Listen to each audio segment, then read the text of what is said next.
Science bulletin. IPhone पर rich communication services का करेंगे समर्थन एप्पल। 9 to 5 मैक को दिए एक बयान में टेक दिग्गज ने कहा कि आरसीएस क्रॉस प्लेटफॉर्म मैसेज के लिए बेहतर इंटरऑपरेबिलिटी प्रदान करेगा।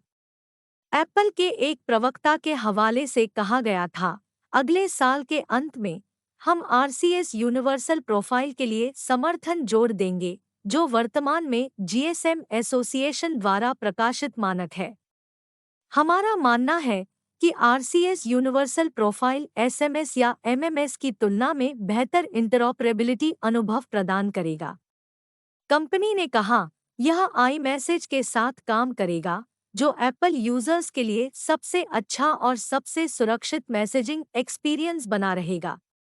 मेडिकल बिल से लड़ने के लिए चैटजीपीटी का उपयोग करती है, एफटीसी अध्यक्ष लीना खान। इनसाइडर की रिपोर्ट के अनुसार बड़ी तकनीकी कंपनियों की आलोचना और आर्टिफिशियल इंटेलिजेंस एआई रेगुलेशन की वकालत के लिए मशहूर लीना खान ने न्यूयॉर्क टाइम्स के हार्ड फोर्क पॉडकास्ट पर एआई का उपयोग करते समय अपने सफल अनुभव पर चर्चा की। जब उनसे एआई या चैटजीपीटी के साथ उनके अनुभवों के बारे में पूछा गया, तो उन्होंने कहा, मैंने कहीं पढ़ा था कि किसी ने इसे बहुत प्रभावी ढंग से मेडिकल बिलों का मुकाबला शुरू करने के लिए पाया था, जिसे मैं नेविगेट कर रही थी। उन्होंने आगे कहा, इसलिए मैंने उनमें से कुछ संकेतों को दर्ज किया और वास्तव में एक सफल परिणाम मिला।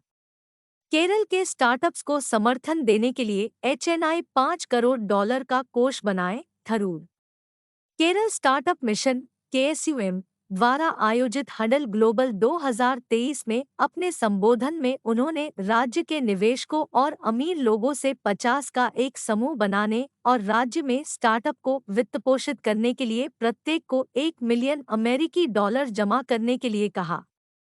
उन्होंने कहा, केरल दुनिया की तकनीकी चुनौतियों का सामना करने के लिए तैयार है और हडल ग्लोबल 2023 इस पर एक स्पष्ट संदेश भेज रहा है। शुरुआती दिनों में इनोवेशन शब्द के बारे में नकारात्मक धारणा थी, क्योंकि यह अनिश्चितता का संकेत देता था। चंद्रयान-3 रॉकेट का हिस्सा अंतरिक्ष से समुद्र में गिरा।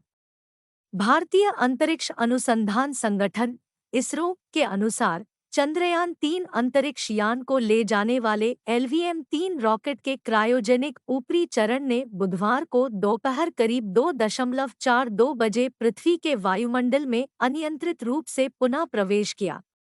इसरो ने कहा, संभावित प्रभाव बिंदु की भविष्यवाणी उत्तरी प्रशांत महासागर के ऊपर की गई थी।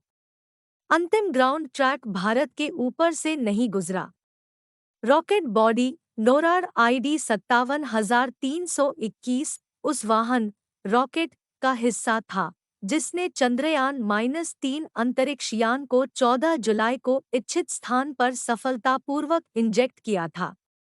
रॉकेट बॉडी का पुनः प्रवेश इसके प्रक्षेपण के 124 दिनों के भीतर हुआ। पेशकश